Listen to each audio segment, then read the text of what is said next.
SEO is AO. Welcome to the show, Anders Hjorth. I'm still amazed that you can pronounce my last name that well. Okay. Yeah, it's not a lot of people who can do that. Now, I hated you for maybe a day.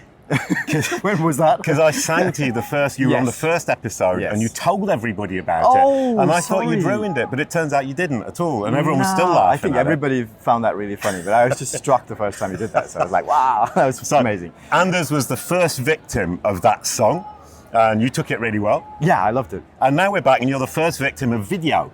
Here we go. Yeah, great stuff. Video is cool. And we're standing in front of St. Stephen's Basilica in Budapest the day after the European Search Awards. Yeah, and I wanted to wear sunglasses because after the party last night, it's always I feel a bit rusty in the morning. Yeah, but you're looking great, man. Oh, good. So do you, actually. Thank you. A bit of a I left before you, didn't I? Yeah, a long time before me. I was. Yeah, anyway. Today we're not talking about all of that. We're talking about do it yourself. Yeah. And why it might be a good idea. Yeah, and you were telling me about your wife who's setting up a coffee shop. And you were telling me about In Orbit. It all started with In Orbit. Tell me about that. It all started with In Orbit is a fantastic conference in Slovenia. It's made by a company, an agency, Red Orbit. Slovenia is a small country, and they managed to attract a lot of people and great speakers, including me. So anyway, I love to talk with the speakers. I love to listen to the other speakers, and there was a couple of speakers. One is called Ian Anderson Gray. The other one's called Dennis Yu, and they were both talking about video. Yeah. Oh, right, okay. And I think it was Dennis who said in that presentation, he said, guys, I need you to do an exercise, go out and do a 1-minute video and publish it, and then I'll give you my guide or whatever. And which was a fun sort of action. And I tend to take advice from other speakers and good advice and new advice. I take it really seriously. So I did that the next day, and I started doing something I call a video report. Right. So I set it up with a small introduction saying where I am. It's always sort of handheld my telephone, just my smartphone, right? So I've overdone it here with the two GoPros. Well, you're really well equipped here. You can do a lot of stuff with very little equipment. I think that so they told me get good mics, get a good microphone. Yeah. So I bought one. And one of them said, hey, there's this little video tool called Big View, which will allow you to do a teleprompter.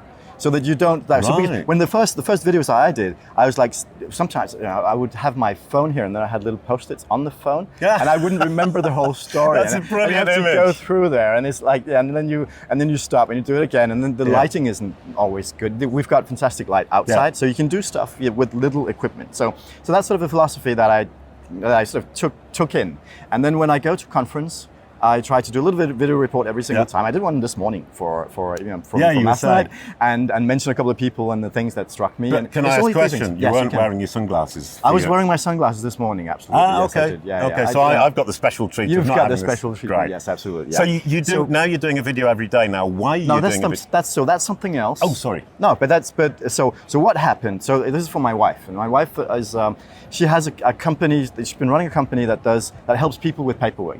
We're in France. Yeah. Paperwork is hell. Don't I know it? Yeah. So she set up a company many years ago, and they help people do paperwork. And they actually go into people's houses. They open their letters and stuff. And it's kind of, there's sort of a barrier. That's a bit creepy. Well, it's not creepy because they're very friendly people. Okay. Very nice. So almost half of the whole thing is to actually help people get over that barrier. There are people that are obsessed with paperwork. They're afraid of envelopes. There are people that put all their envelopes in plastic bags and keep them because they're afraid that maybe there's something important in there, but they don't want to touch them.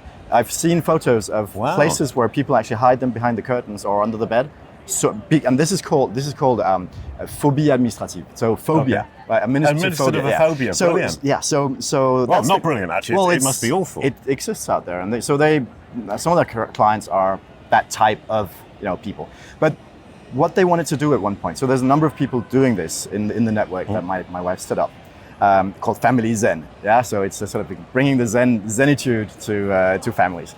She also does it for companies in a different structure, and then she's setting up a cafe. Yeah, and I'm actually an investor in the cafe. I want to keep an eye on the stuff, and it's crowdfunded. And it's crowdfunded. And so the crowdfunding started 10 days ago. And I'm going to pitch in later on. Please do. Thank you. So it's on Kiss Kiss Bank Bank. Kiss Kiss Bang Bang. And it's /Cafe Zen. Okay. Yeah. I think so I can you probably can go remember in. that. Even minimum amount is like nothing. It's like €1 or something. And Okay, every I'll give €1. But please give more. Anyway, so when we started crowdfunding, I was like, yeah, I'm the digital marketing guy. So I sort of look at things from time to time, and I looked at social media, she had some people work on Instagram and on Facebook to build up some reach, some following, and there wasn't a lot. So basically, when I started looking into this, I was like, oh my God, no, this is not enough. We can't do anything with this.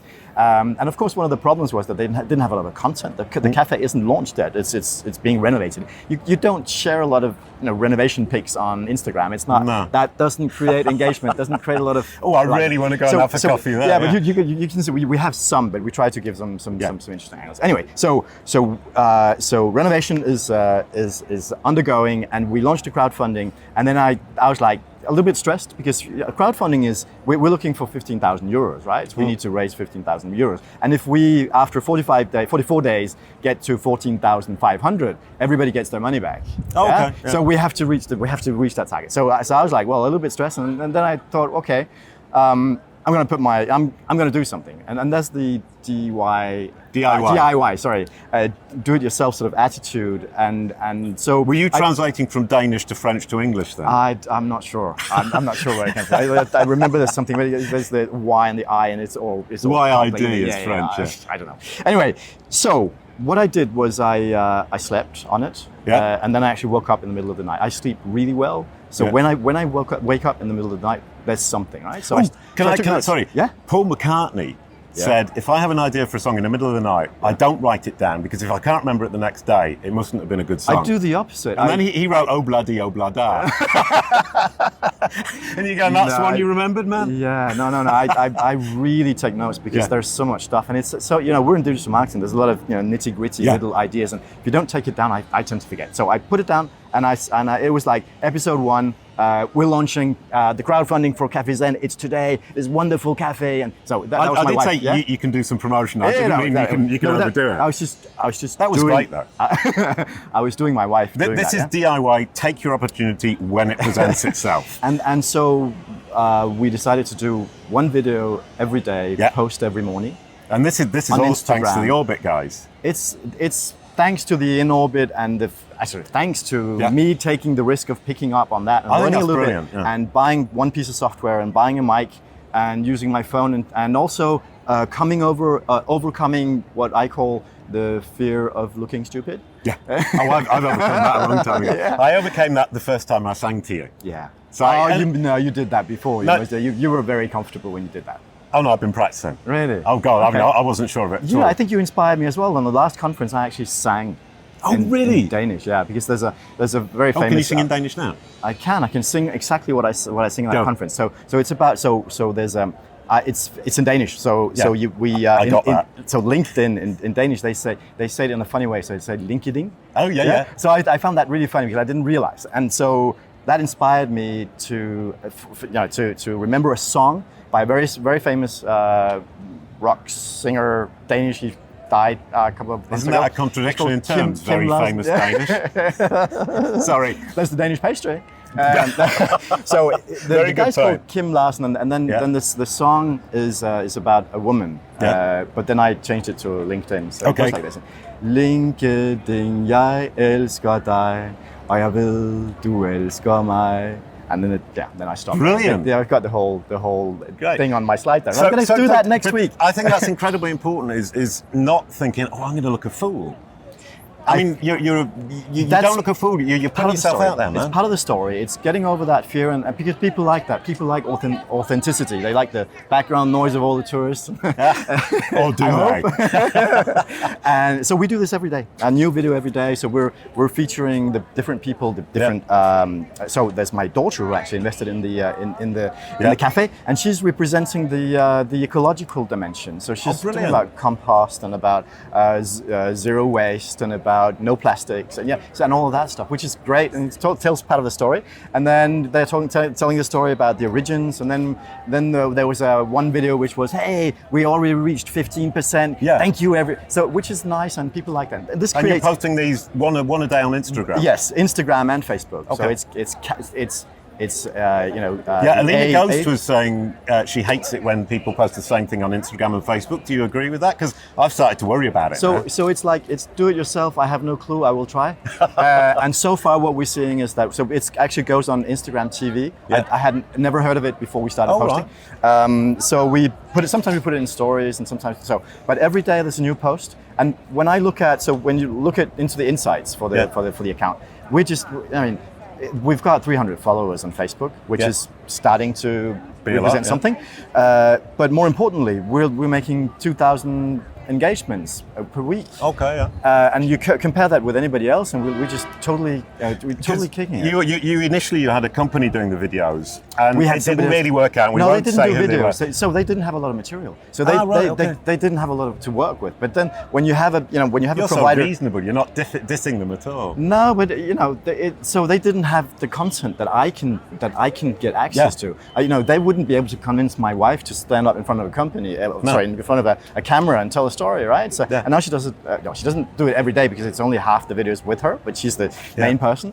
But so that's what we're doing, and you were saying it's gone a hockey stick. So when you look at, I love to look into the stats, and we've got these curves of following, and it's bing, just totally takes off, which is fantastic. You're saying Bing, not Google. Yeah. So Google, we haven't even launched the website. We're launching the website in a couple of days. Okay. So we made a video about launching the website and showing that it's not a .fr, it's not a .com, it's a .paris. CafeZen.Paris. We're going to launch on Monday. CafeZen.Paris. That sounds really cool. Very nice. So we're trying to do all of this, but with hardly any resources. And I think that's the big message. That's the thing I wanted to share today, is that I think the more you try yourself, the better you will be at hiring people to do stuff. Yeah. That's a really good point. Yeah. Because you say, I'll try myself, I get it all rolling, and then I can outsource it. But outsourcing it before you really know what you're doing is a foolish mistake. I think it's a mistake, because you need to motivate these people. You need to understand what you need to put into the equation as well. I've got another question. Yes, because the problem, if you start with somebody really professional with this amazing videography, you set the bar very high. I was talking to somebody, I can't remember who it was, at Digital Elite, and they were saying that she was saying her husband is such a perfectionist that he can't release things unless they're absolutely perfect. And if you set the bar quite low, which I'm doing, you can only get better. And that idea, I think, is pretty important. And it's good for big, maybe not big companies, but certainly medium-sized companies, smaller companies. You're saying put yourself out there, take a risk, figure out what it is you're trying to do. Then maybe you can get somebody to do it, but then maybe you don't need anyone to do it. I don't. So a lot of time, I don't think you need anybody. I think you need to learn by yourself. Yeah. You need to be the one. If you're the founder of a company, up to 50 even maybe, I think you still need to be on the social media accounts and look at some of the messages. I think you still need to go out there and talk about the company. I think you need to get over your own fear of looking stupid and not asking somebody, hey, I need a millennial to do that social media stuff. I think that's wrong. Yeah. And I think things are changing so quickly. Be yourself. Oh, I've got a song. Be yourself. Don't try to be anybody else. Just be yourself. And I can't remember the rest of the word. But I love that song. Be yourself. Yeah.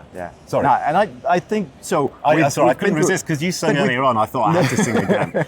We've been through that period of everything has to be fantastic. I mean, the social media has changed people's minds. They need to look perfect all the time. Yeah. And so when everybody looks perfect, it's not credible anymore. So I think we're sort of at the edge of a new trend here where it's fine to look not totally perfect all the time, and to make mistakes and to just publish your take number one, and not like that guy doing it over and over and over again, because it's not what is perfect. Perfect is what people. I think perfect is what people like. I would say perfect in inverted commas is listenable. And this for me is very listenable. I'm enjoying listening to you, and I hope you're enjoying listening to me. I always have fun. But when I do videos, if I'm doing it on a webinar, I'll just go for it. And you go, okay, forget that mistake. And the thing to do is to forget your mistakes. It's like in music. Somebody told me, I had a German double bass teacher, and he was about this big. He was tiny, and he said the most important thing is when you make a mistake, just forget about it straight away and get on with what you're doing. And the other thing is, a good way to forget about it is you're thinking, in music at least, there are two types of people in the audience. One is people who know absolutely nothing about music. They don't even know you've made a mistake. The other is jazz musicians.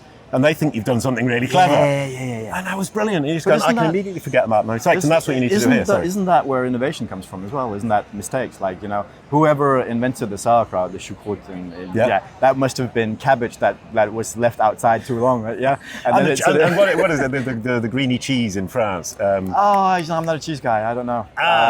Was it camembert or something? No, the one that's all green with mold on it. Oh no, I stay far away from that. Another good story. I was at the co-working L'Accorde, bit of advertising there as well. L'Accorde, great co-working in Paris, and they had mouldy bread and they wouldn't eat it. And I was going, what's the difference between the mouldy bread you won't eat and the mouldy cheese you were going to put on it?